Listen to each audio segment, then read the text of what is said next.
I am Judy Benuano. You may know me as the Black Widow. My first victim was my husband James Goodyear, who I poisoned with arsenic in 1971. I collected the life insurance money from his death and used it to support my children and me. My second husband, Bobby Joe Morris, I killed in 1980 by rigging his car with a bomb. I also tried to murder my son, Michael Goodyear, by poisoning him with arsenic, which left him paralyzed. He was fitted with heavy metal leg braces. That didn't work, so I took Michael canoeing on the East River. The canoe capsized, and Michael, weighed down by his heavy braces, drowned. I received $20,000 from Michael's military life insurance. In 1983, my boyfriend John Gentry drowned in a river while on a camping trip. It was a tragedy that I had to collect all of the life insurance money from his death. It was a shame someone may have tampered with his scuba gear, causing him to drown. I was finally arrested in 1985. I was executed by lethal injection. I am Samuel Little, the most prolific serial killer in U.S. history. You probably haven't heard much about me. It's probably because I'm black. I mean, why do killers like Dahmer get their own Netflix series with Evan Peters? At least give me Hulu and Denzel. Anyways, let me tell you why these serial killers you glorify so much don't hold a candle to me. I confessed to all 93 of my murders, and the FBI has confirmed 50 of them. That's right. 50. My victims were marginalized, young black women who were estranged from their families and struggling with poverty and addiction. I strangled 93 victims between 1970 and 2005. I was addicted to murder like it was a drug. I loved it. But I do think I am the only one who did what I did. It's a curse. I was born as Samuel McDowell on June 7, 1940, in Reynolds, Georgia. My mother, Bessie Mae Little, was a teenage prostitute who had abandoned me. We moved to Lorain, Ohio, after I was born. This is where my grandmother mostly raised me. I attended Hawthorne Junior High School, where I had problems with discipline and achievement. I began having sexual fantasies about strangling women as a child, starting when I saw my kindergarten teacher touch her neck. As a teenager, I collected true crime magazines depicting women being choked. In 1956, after being convicted of breaking and entering into a property in Omaha, Nebraska, I was held in an institution for juvenile offenders. My mother was listed on the booking card as whereabouts unknown. I eventually moved to Florida to live with my mother in the late 1960s, and was working as a cemetery worker and an ambulance attendant. I began traveling more widely and had more run-ins with the law, being arrested in 8 states for crimes that included driving under the influence, fraud, shoplifting, solicitation, armed robbery, aggravated assault, and rape. By 1975, I had been arrested 26 times in 11 states for crimes including theft, assault, attempted rape, fraud, and attacks on government officials. In 1982, I was arrested in Pascagoula, Mississippi, and charged with the murder of 22-year-old Melinda Rose LaPree, who had gone missing in September of that year. A grand jury declined to indict me for her murder. However, while under investigation, I was extradited to Florida and tried for the murder of 26-year-old Patricia Ann Mount, whose body was found in September 1982. Prosecution witnesses identified me in court as a person who spent time with Mount on the night before her disappearance. Due to mistrust of witness testimonies, I was acquitted in January 1984. I then moved to California, where I stayed in the vicinity of San Diego. In October 1984, I was arrested for kidnapping, beating, and strangling 22-year-old Lori Barros, who survived. 1 month later, I was found by police in the back seat of my car with an unconscious woman, also beaten and strangled, in the same location as the attempted murder of Barros. I only served 2.5 years in prison for both crimes. I was released in February 1987. I immediately moved to Los Angeles and committed at least 10 additional murders. I was arrested on September 5, 2012, at a homeless shelter in Louisville, Kentucky, and extradited to California to face a narcotics charge, after which authorities used DNA testing to establish that I was involved in the murders of Linda Alford, killed on July 13, 1987, Guadalupe Duarte Apodaca, killed on September 3, 1987, and Audrey Nelson Everett, killed on August 14, 1989. I was extradited to Los Angeles, where I was charged on January 7, 2013. They gave me life in prison. Later on in my prison life, I found God. I decided to open up about the rest of my murders and worked with the FBI to solve as many cases as I could. They put the videos of my confessions on the internet along with the drawings I made of the victims.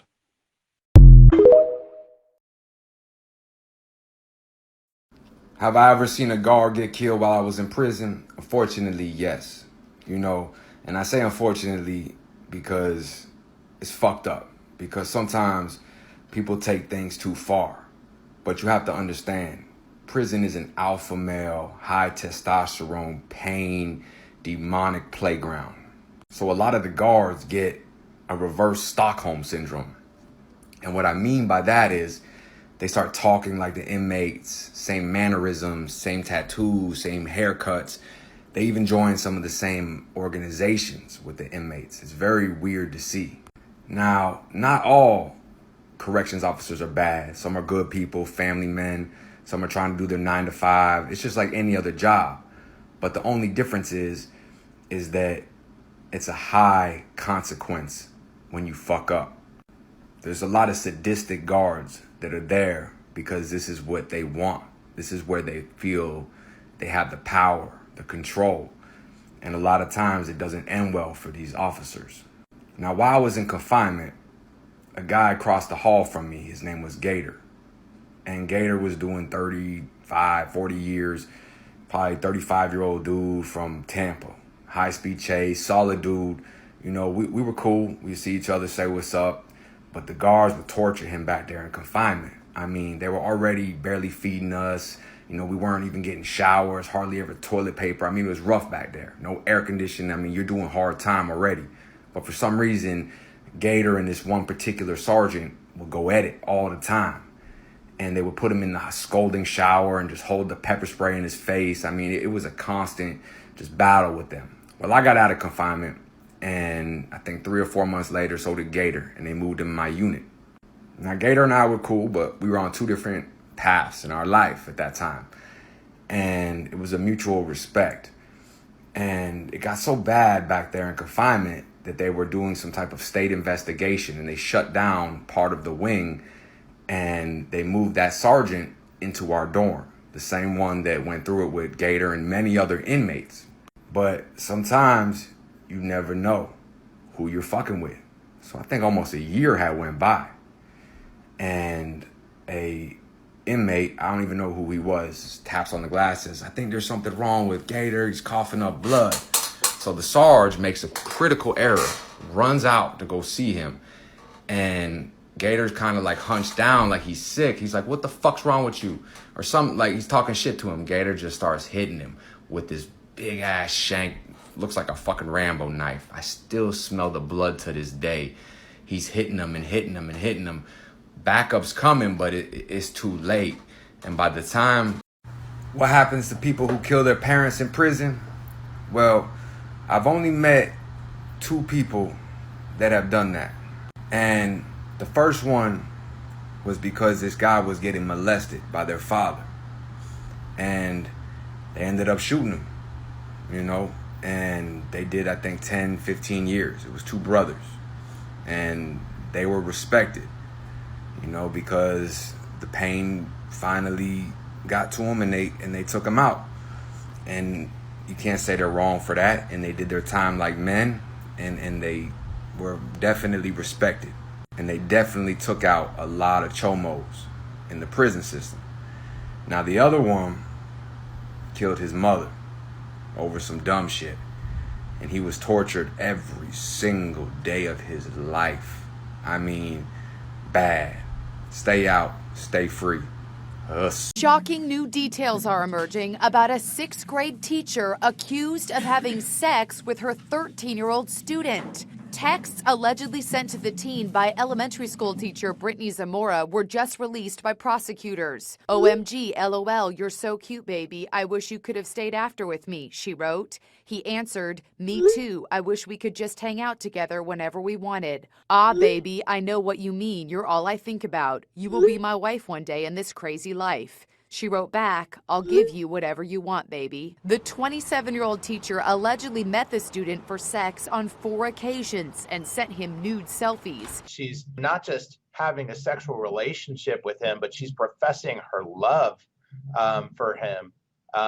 It's truly strange and bizarre. Lawyer Russ Richelsoff represents the young man's parents who are suing the school district outside Phoenix. We've seen videos of the student, of the 6th grader interacting with Brittany Zamora, and the way that Brittany Zamora is interacting with him is clearly, while it's not sexual in nature, it's clearly inappropriate. The teacher is married. Her husband, Daniel, who works for a nuclear power company, posted this video showing how he proposed to her after going skydiving in 2015. All right, group, Mr. and Mrs. Zamora.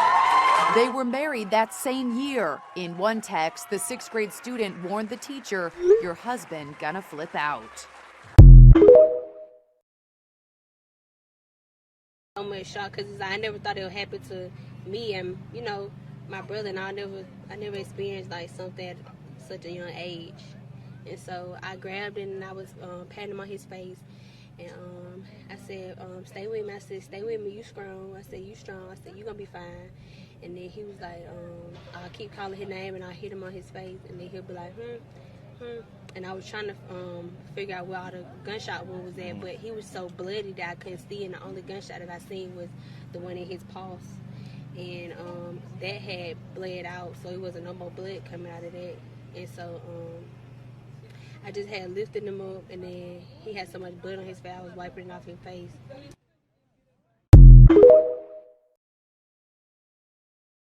Just learning that a Carson teen who had been missing from home since January 1st has been found. The LA County Sheriff's Department isn't sharing any details, but they tell us that Alinka Castaneda is no longer missing. A $100,000 reward for information leading to the girl had been offered, but no word on if that will be paid. Skip is missing. Sorry, and by Skip, you mean Jake? Yes. Skip and I, you know, we got pet names for each other. He calls me Saba, I call him Jake. It's not. That's not that even. Okay, so hang on a second. I just gonna. First of all, your name is Charles Baudelaire. And this is your house? Yes. I know, right? Oh, Meredith, you have to try this cleanse. Like, I have dropped an entire size. Yeah, and I have to get all my clothes tailored now, but oh my God, the cops are here. Look at this. And this is my wife, Camille. Karen says that Skip is missing. How awful. Oh, God, did you hear that? Apparently now our handyman is missing. Okay, I need to unpack all of this. I think the fastest way to do it would be to get a statement from you first. Officer Juarez, will you please take the Baudelaires into the living room? Sure. Sir, ma'am, do you mind? I'm super confused, but okay. Okay, Meredith, I have to go, but girl, you have to try this cleanse. I'm serious. Yeah, this is why it took so long to call you guys. Because you're doing something illegal. No. Jake and I, we have gone straight. I am working here as a nanny, and he is a handyman. Like I said, a lot to unpack. Let's stay on track. You said Jake disappeared. Hey.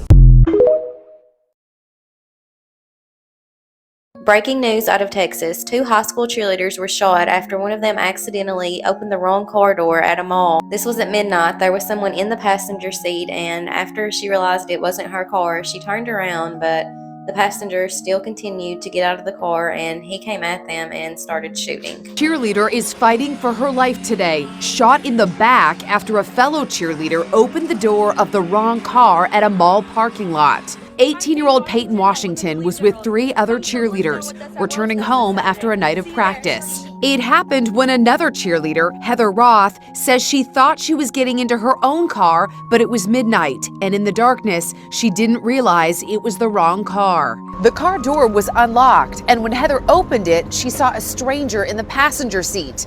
Realizing her mistake, she went back to the cheerleader's car. Heather told the cheerleading squad what happened next. If I see the guy get out of the passenger door and I roll my window down and I was trying to apologize, he just threw his hands up and then he pulled out a gun and then he just started shooting at all of us. Heather was grazed by a bullet. Peyton was hit twice in the leg and back. Peyton opens the door and starts throwing up blood. She was medevaced to a hospital where she's in intensive care. They went in yesterday and they did a lot of repairs on all the damages that she had internally. Her spleen was ruptured. They removed that. Her pancreas was damaged. She's already gone through a lot in her life. She was born with 1 lung. Peyton's is the latest case of somebody being shot after making an innocent mistake.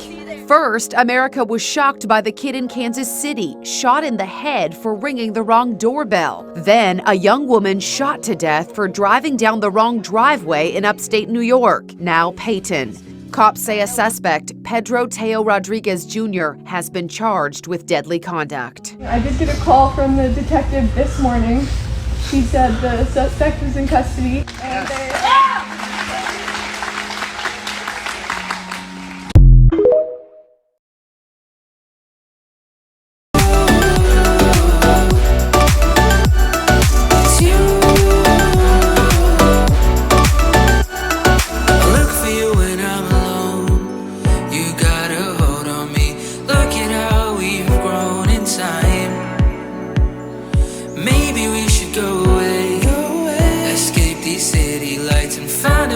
and the clouds up high. It's true.